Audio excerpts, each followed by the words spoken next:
What's up, everybody? My name is Jacob Hardison, and today we're going to show you how to solder.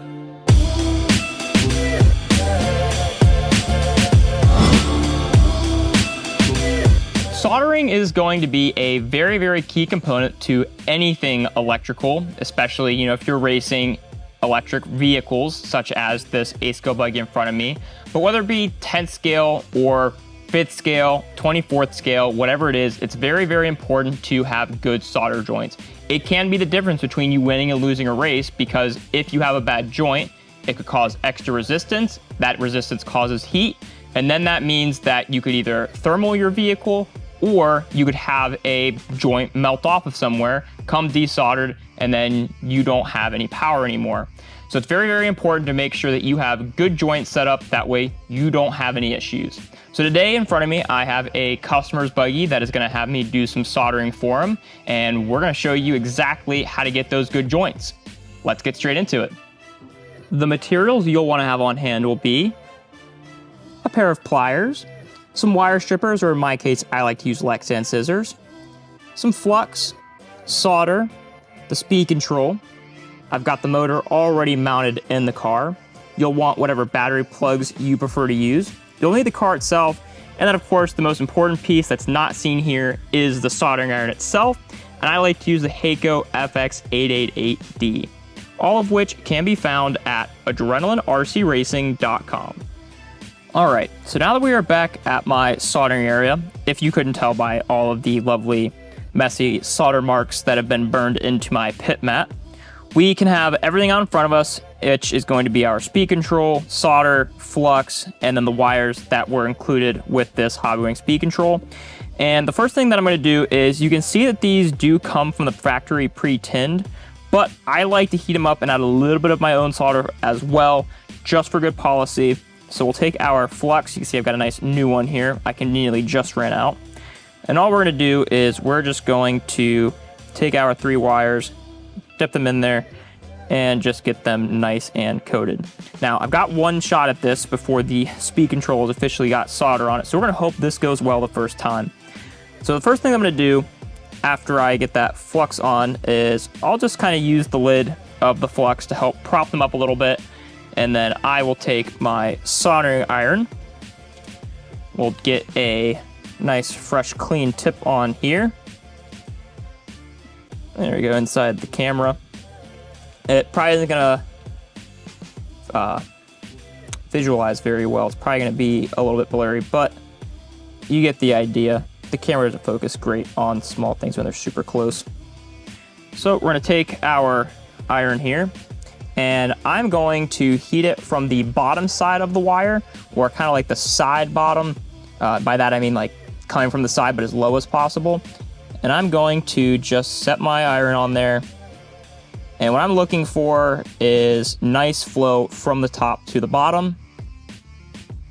Do the same thing over here. And obviously, like I said, because these are pre-tinned, you're not gonna have to worry as much about getting a ton in here. I just like to add a little bit to make myself feel better. Now, once you do that, you can set these back there. They're probably gonna be a little hot, so just be careful where you set them. I've got enough burn marks in here, so I'm not super worried. The next thing we're gonna do is we're going to tin our speed control. So I'm gonna place my iron on the bottom of our post here, and then we'll just add some solder from the top. Now, it's important to make sure that the post stays nice and hot. That way you don't get any sort of cold solder on there. And I'll go ahead and tin all 3 of these, and then I will bring the iron, or not the iron, I'll bring the speedo closer. That way you have an idea of how much solder I've got in here.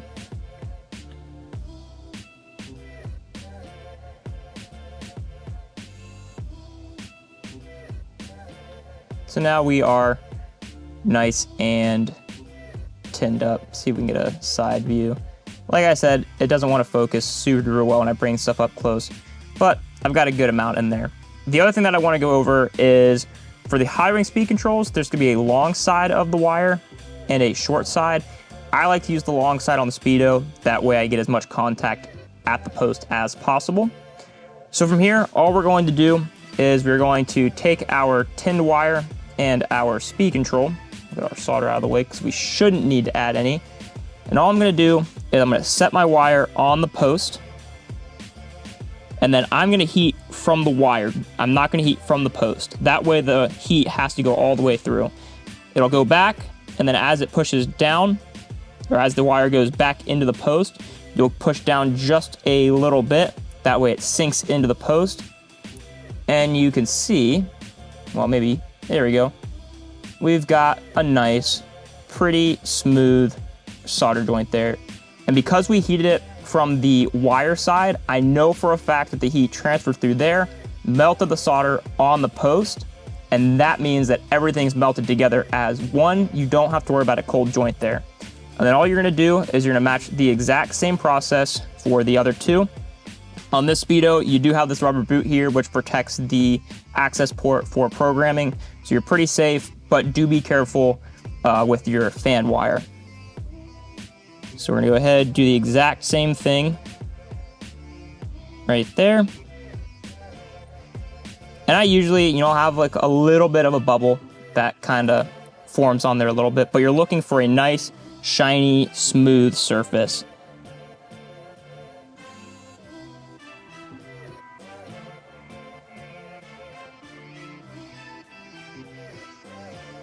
There we go. All three of those are on. You can see this one's got a couple little black spots on it.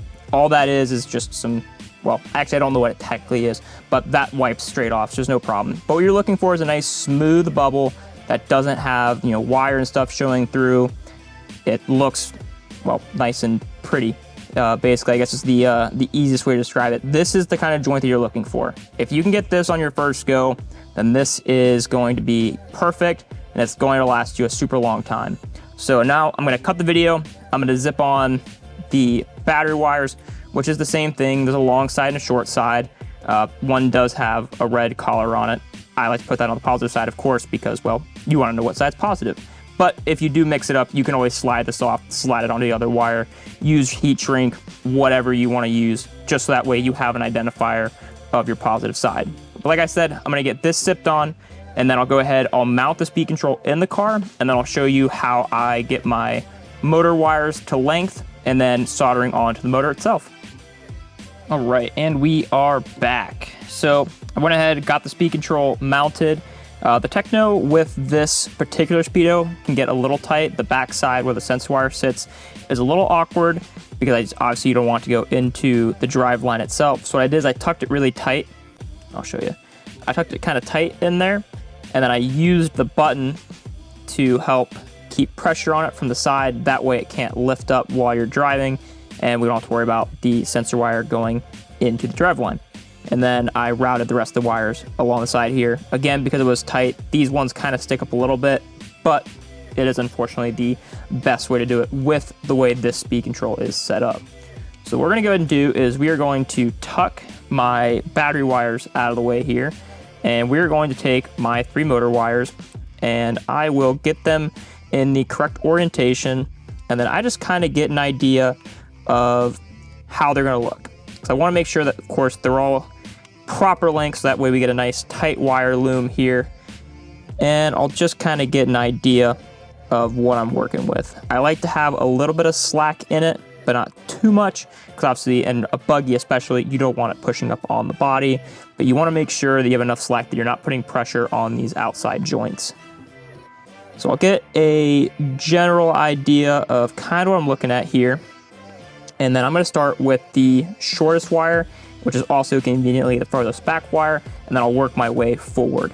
So we'll go ahead, let those go off to the side here, and I'm going to take, in my case, my Lexan scissors, and I'm going to make a slice right at where the post is. And I'll give it a little bit extra room. We'll cut it, and then what I'll do is I will take my scissors again, and this is what I'm going to use to strip the wire. Once the wire is stripped at the correct length, twist it as much as you can. You want it to be nice and tight.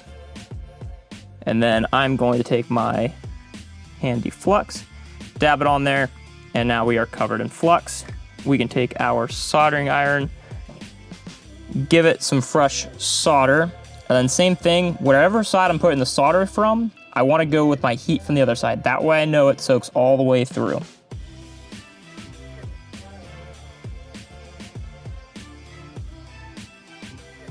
Now you don't want to hold for too long, because obviously you don't want the solder to run super far down the wire. But now we've got our wire tinned, we are going to hold our iron on the post of the motor, and we're going to add a little bit of solder. The Tikins usually take a slight bit longer and a little bit more solder with just the way that they're set up, but I'm looking for a nice clean bubble like what is on there. Hopefully you guys can see that okay. And then all I'm gonna do is, I don't really use the pliers, I just kind of use my fingers. Take my shirt, or if you've got a rag, get the extra like flux juices off. And then you're going to hold it right on the post there, however you want it to set up. Heat from the wire side. And as soon as it all melts, you can let go. Do a inspection. Now, because of this motor in particular, with the way the Tikin posts are set up, you will get a little bit more of the wire look. You won't get as much of that nice bubble because you're soldering onto a flat surface rather than one that's got a little bit of concaveness to it, I think is the correct term. So now all we're gonna do is, we've got our first wire set, so now I'll take my second wire. I'll try to make it to where it's got a very similar arch. Because of the little bit of gap there, it's not going to be perfect, but you want to get it as similar as possible. And then I will actually solder at just a slight angle on the post itself, just to continue to keep it nice and tucked. Now, obviously, if you get to the end and you need to make any adjustments for how the wire sits, you definitely can do that. So then what I'm going to do is, again, right at the edge of that post, put my scissors, I'll find my cut mark, cut it, strip it, twist it, and you can see that one I didn't strip super duper far, so I'm gonna give it just a little bit more. And then we will twist it, flux it, and tin it.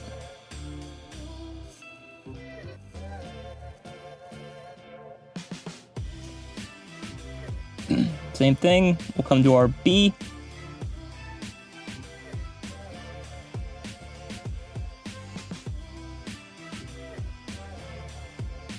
And as you can see, like I said, the posts on these motors take just a little bit longer. But we've got our nice bubble. This one, with the way that it's set up, I might have to use the pliers. Nope. So that one I did get a little bit more of that nice bubble on it. But now we have 2 wires done, and it'll be the exact same process for the third one. But I'm not going to show you that because, well, this video is going to get way too long. Once you get your motor wires soldered on, your battery wires are going to be the exact same process.